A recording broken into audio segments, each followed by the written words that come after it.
परिचय। तुम इस शेल्फ में क्या ढूंढ रहे हो? मेरी जीव विज्ञान की किताब यहां नहीं है।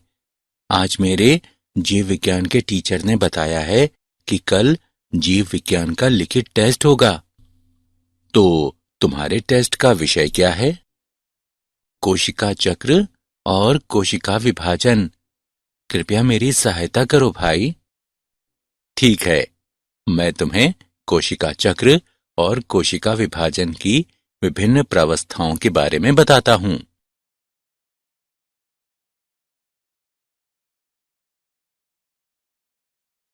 उद्देश्य।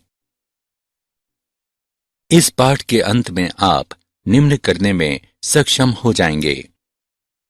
कोशिका चक्र की व्याख्या करना, कोशिका चक्र की विभिन्न प्रावस्थाओं को समझना, एम प्रावस्था और इसकी विभिन्न अवस्थाओं के बारे में जानना, सूत्री विभाजन के महत्व का वर्णन करना, अर्धसूत्री विभाजन और इसकी विभिन्न अवस्थाओं के बारे में जानना, अर्धसूत्री विभाजन के महत्व का वर्णन करना।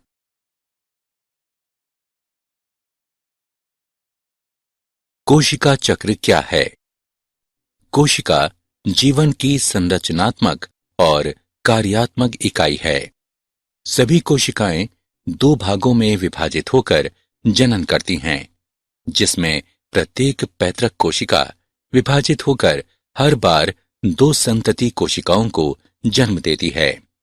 ये नवनिर्मित संतति कोशिकाएं स्वयं वृद्धि और विभाजन कर सकती हैं। एक पैतृक कोशिका और इसकी संतति वृद्धि और विभाजन के बाद एक नई कोशिकीय जनसंख्या का निर्माण करती हैं। वह प्रक्रिया जिसके द्वारा कोशिकाएं पूर्व मौजूद कोशिकाओं से उत्पन्न होती हैं, कोशिका विभाजन कहलाती हैं। वास्तव में यह एक बहुत महत्वपूर्ण प्रक्रिया है और सभी जीवित जीवों में पाई जाती हैं।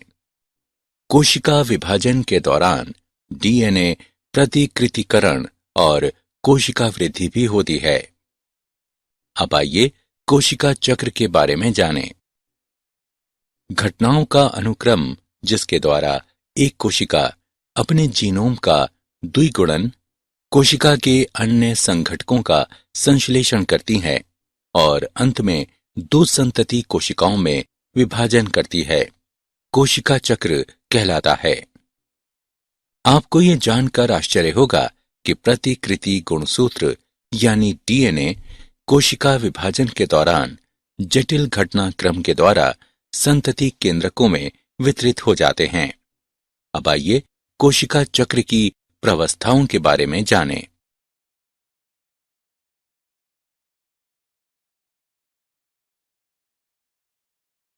कोशिका चक्र की प्रावस्थाएं।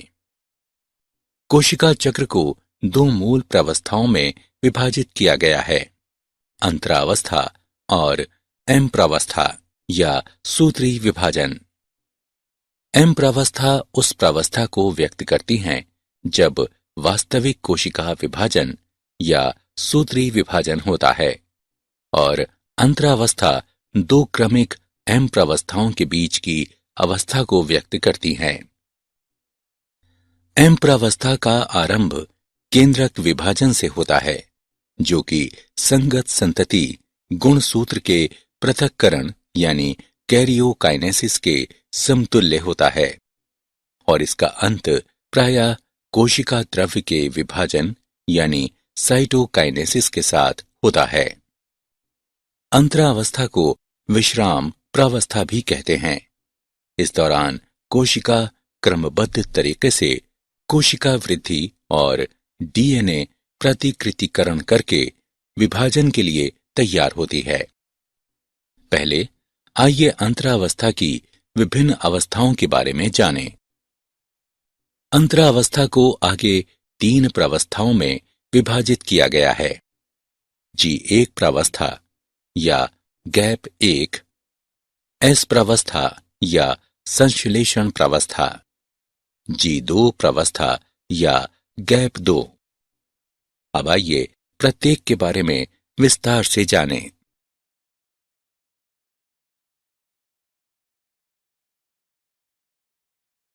कोशिका चक्र की प्रवस्थाएं। शेष। G1 प्रवस्था सूत्री विभाजन और डीएनए प्रतिकृतिकरण के आरंभ के बीच अंतराल को प्रदर्शित करती है। G1 प्रवस्था के दौरान कोशिका उपापचयी रूप से सक्रिय होती है और निरंतर वृद्धि करती है, लेकिन इसका डीएनए प्रतिकृति नहीं करता है। एस प्रवस्था या संश्लेषण प्रवस्था उस अवधि को दर्शाती है जिसमें डीएनए संश्लेषण या प्रतिकृतिकरण होता है। इस समय प्रति कोशिका डीएनए की मात्रा दुगनी हो जाती है, लेकिन गुणसूत्र की संख्या में कोई वृद्धि नहीं होती है। G2 प्रवस्था के दौरान सूत्री विभाजन के लिए प्रोटीन का संश्लेषण होता है, जबकि कोशिका वृद्धि होती रहती है। कुछ कोशिकाएं जो आगे विभाजित नहीं होती हैं, G1 प्रावस्था से निकलकर निष्क्रिय अवस्था में पहुंच जाती हैं, जो कोशिका चक्र की शांत अवस्था यानी G0 कहलाती हैं। इस प्रावस्था में कोशिकाएं उपापचयी रूप से सक्रिय रहती हैं, लेकिन ये विभाजित नहीं होती हैं। इनका विभाजन जीव की आवश्यकता के अनुसार होता है।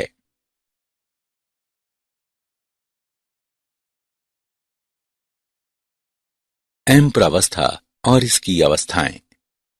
एम प्रावस्था सूत्री विभाजन भी कहलाती है, क्योंकि जनक और संतति कोशिकाओं में गुणसूत्रों की संख्या बराबर होती है, इसलिए ये समविभाजन भी कहलाती है। सूत्री विभाजन को निम्नलिखित 4 अवस्थाओं में विभाजित किया गया है: पूर्णावस्था, मध्यावस्था, पश्चावस्था और अंत्यावस्था। आइए इनके बारे में विस्तार से जानें। पूर्णावस्था सूत्री विभाजन की पहली अवस्था पूर्वावस्था है। ये अंतरावस्था के S और G2 प्रावस्था के बाद की अवस्था है। S और G2 प्रावस्था में नए डीएनए अणु बनते हैं और आपस में गुंथे होने के कारण स्पष्ट नहीं होते हैं। पूर्वावस्था के पूर्ण होने के दौरान जो महत्वपूर्ण घटनाएं होती हैं, उनकी निम्न विशेषताएं हैं। गुणसूत्रीय द्रव्य संघनित होकर ठोस समसूत्री गुणसूत्र बन जाता है। गुणसूत्र 2 अर्ध गुणसूत्रों का बना होता है, जो आपस में सेंट्रोमियर यानी गुणसूत्र बिंदु से जुड़े रहते हैं। समसूत्री तर्कु सूक्ष्म नलिकाओं के जमावड़े की प्रक्रिया आरंभ हो जाती है। कोशिका द्रव्य के ये प्रोटीन युक्त घटक इस प्रक्रिया में सहायता करते हैं।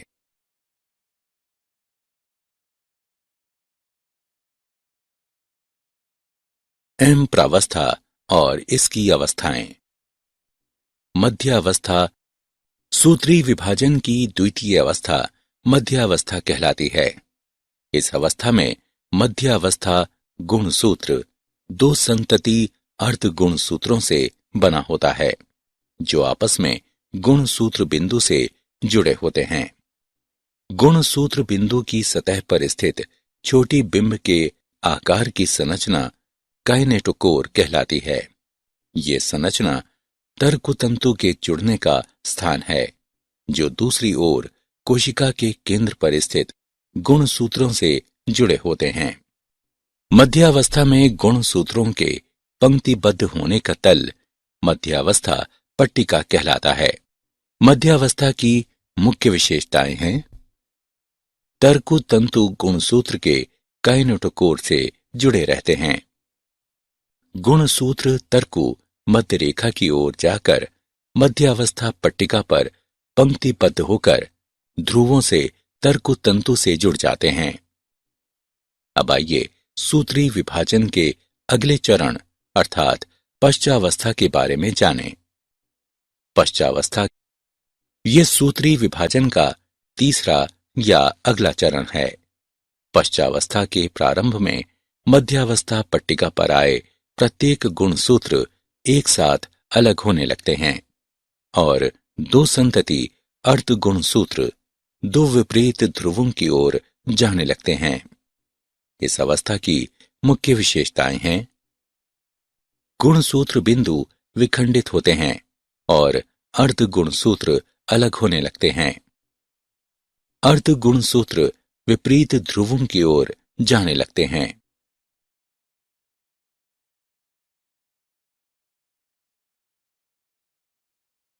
एम्प्रावस्था और इसकी अवस्थाएं।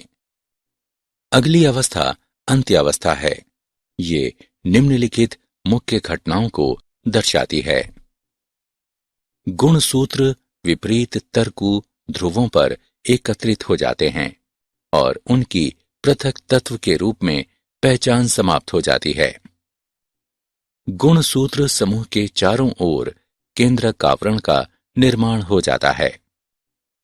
केंद्रिका, गोल्जिकाए और अंतर्द्रव्यी जालिका का पुनर्निर्माण हो जाता है। क्या आप जानते हैं कि सूत्री विभाजन द्विगुणित गुणसूत्रों के संतति केंद्रकों यानी केंद्रक विभाजन में संपृथकन से ही समाप्त नहीं होती, बल्कि कोशिका विभाजन संपन्न होने के अंत में कोशिका स्वयं एक अलग प्रक्रिया द्वारा दो संतति कोशिकाओं में विभाजित हो जाती है, जो कोशिका द्रव्य विभाजन कहलाती है।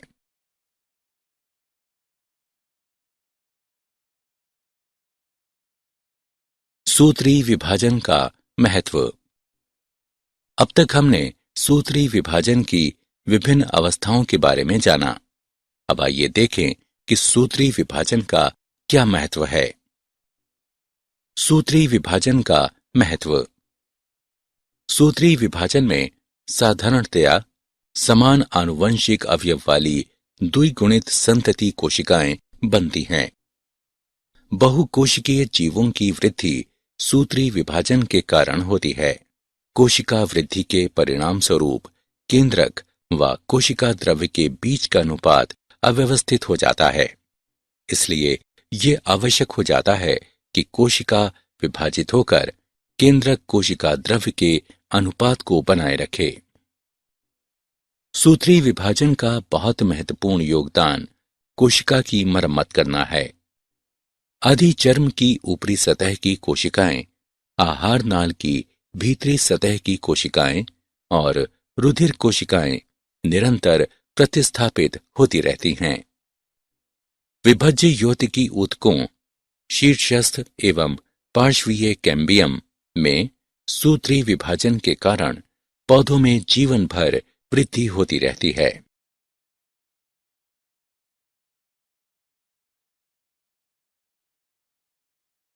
अर्धसूत्री विभाजन और इसकी अवस्थाएं। अब आइए अगले विषय अर्थात अर्धसूत्री विभाजन पर आते हैं। जैसा कि हम सभी जानते हैं कि लैंगिक जनन द्वारा संतति के निर्माण में दो युग्मकों का संलयन शामिल है, जिनमें अगुणित गुणसूत्रों का एक समूह होता है। युग्मक विशिष्ट द्विगुणित कोशिकाओं से निर्मित होते हैं। ये विशिष्ट प्रकार का कोशिका विभाजन, जिसके द्वारा बनने वाली अगुणित संतति कोशिकाओं में गुणसूत्रों की संख्या आधी हो जाती है। इस प्रकार का विभाजन अर्धसूत्री विभाजन कहलाता है। अर्धसूत्री विभाजन की मुख्य विशेषताएं निम्नवत हैं। अर्धसूत्री विभाजन में केंद्रक और कोशिका विभाजन के दो अनुक्रमिक चक्र शामिल होते हैं, जिसे अर्धसूत्री 1 और अर्धसूत्री 2 कहते हैं। लेकिन डीएनए प्रतिकृतिकरण का केवल एक चक्र पूर्ण होता है। इस अवस्था में पैतृक गुणसूत्रों के प्रतिकृति के साथ समान संतति अर्ध गुणसूत्र बनने के बाद अर्धसूत्री 1 अवस्था प्रारंभ होती है। अर्धसूत्री विभाजन में समजात गुणसूत्रों का युगलन एवं पुनर्योजन होता है। अर्धसूत्री 2 के अंत में 4 अगुणित कोशिकाएं बनती हैं। अर्धसूत्री विभाजन को निम्न अवस्थाओं में वर्गीकृत किया गया है। पूर्वावस्था 1, मध्यावस्था 1, पश्चावस्था 1 और अंत्यावस्था 1 अर्धसूत्री 1 के तहत आती हैं, जबकि पूर्वावस्था 2, मध्यावस्था 2, पश्चावस्था 2 और अंत्यावस्था 2 अर्धसूत्री 2 के तहत आती हैं। अब आइए प्रत्येक प्रावस्था का विस्तार से अध्ययन करें।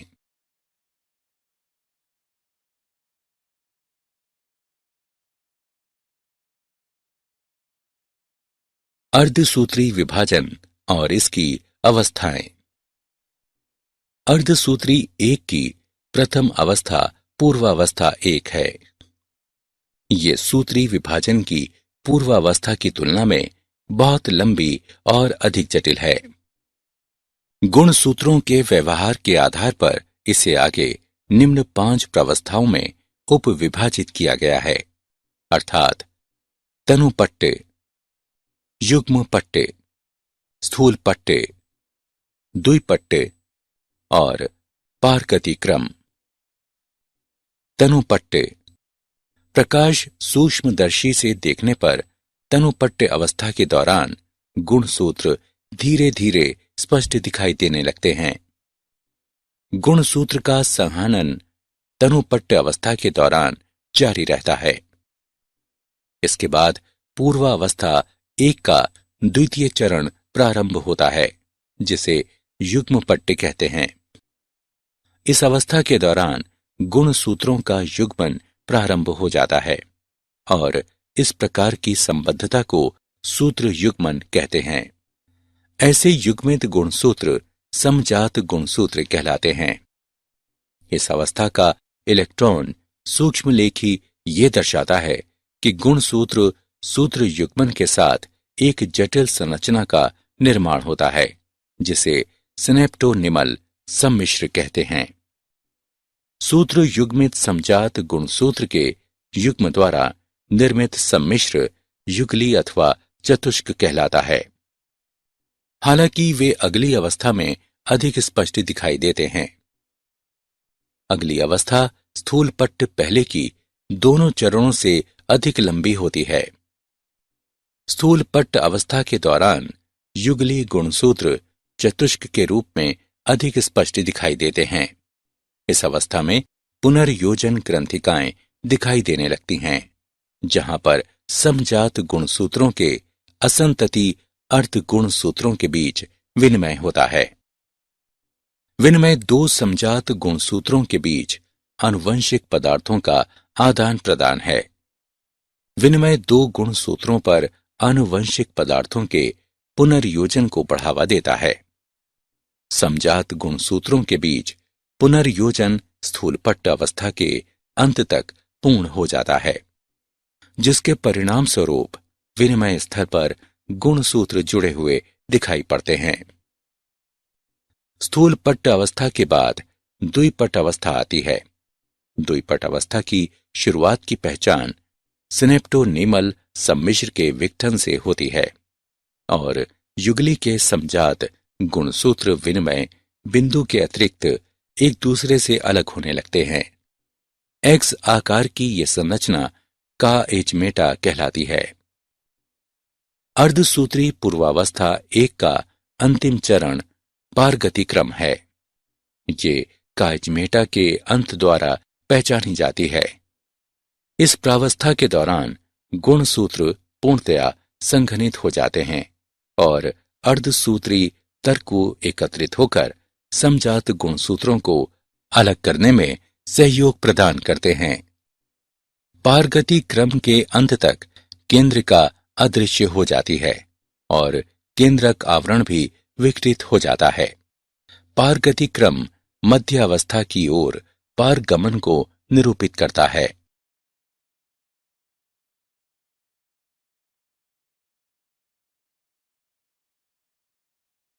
अर्धसूत्री विभाजन और इसकी अवस्थाएं।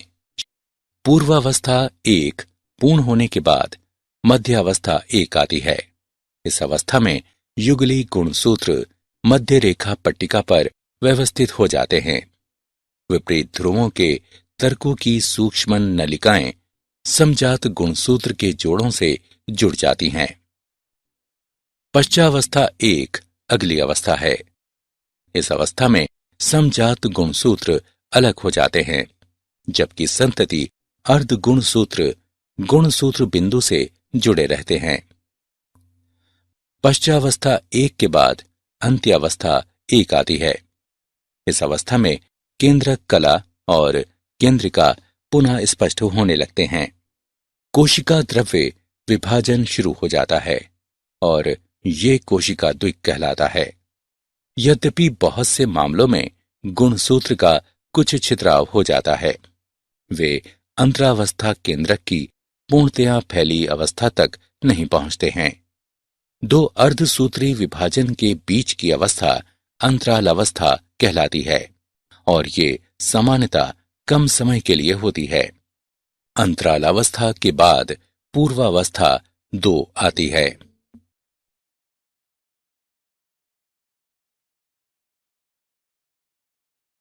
अर्धसूत्री विभाजन और इसकी अवस्थाएं।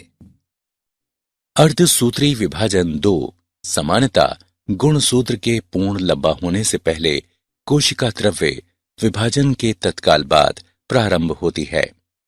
अर्धसूत्री विभाजन 1 के विपरीत अर्धसूत्री विभाजन 2 सामान्य सूत्री विभाजन के समान होता है।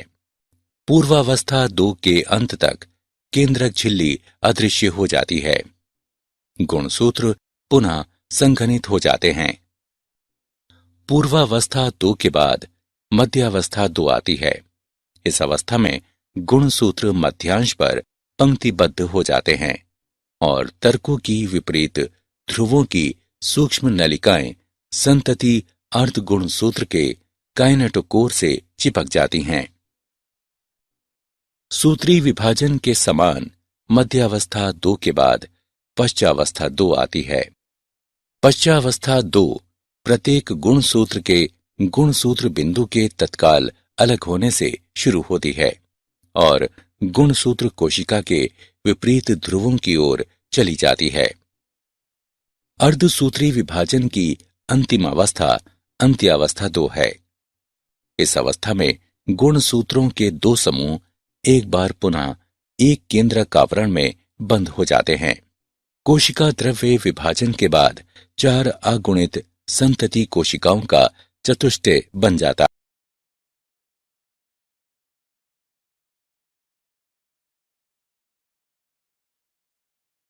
अर्धसूत्री विभाजन का महत्व। अब तक हमने अर्धसूत्री विभाजन 1 और अर्धसूत्री विभाजन 2 के विभिन्न चरणों के बारे में सीखा। अब आइए जानें कि अर्धसूत्री विभाजन का क्या महत्व है। अर्धसूत्री विभाजन वो क्रिया है जिसके द्वारा लैंगिक जनन करने वाले जीवों की प्रत्येक जाति में विशिष्ट गुणसूत्र की संख्या संरक्षित रहती है। यद्यपि विरोधाभासी प्रक्रिया के परिणाम स्वरूप गुणसूत्रों संख्या आधी हो जाती है। इसके द्वारा जीवधारियों की जनसंख्या में एक पीढ़ी से दूसरी पीढ़ी तक आनुवंशिक विभिन्नताएं बढ़ती जाती हैं। विकास प्रक्रिया के लिए विभिन्नताएं बहुत महत्वपूर्ण हैं।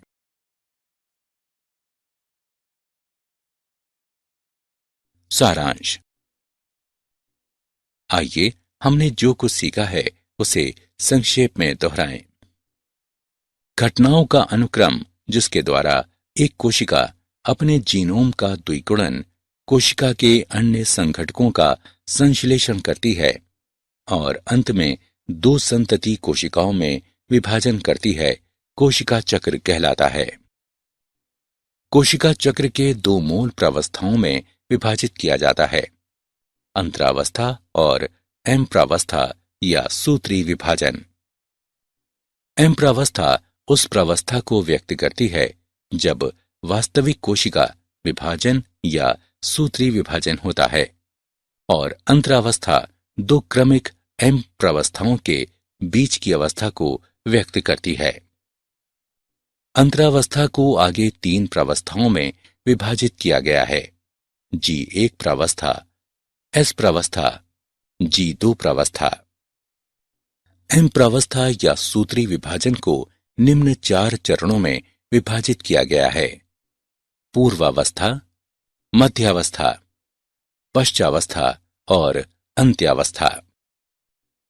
सूत्री विभाजन में साधारणतया समान आनुवंशिक अवयव वाली द्विगुणित संतति कोशिकाएं बनती हैं। बहुकोशिकीय जीवों की वृद्धि सूत्री विभाजन के कारण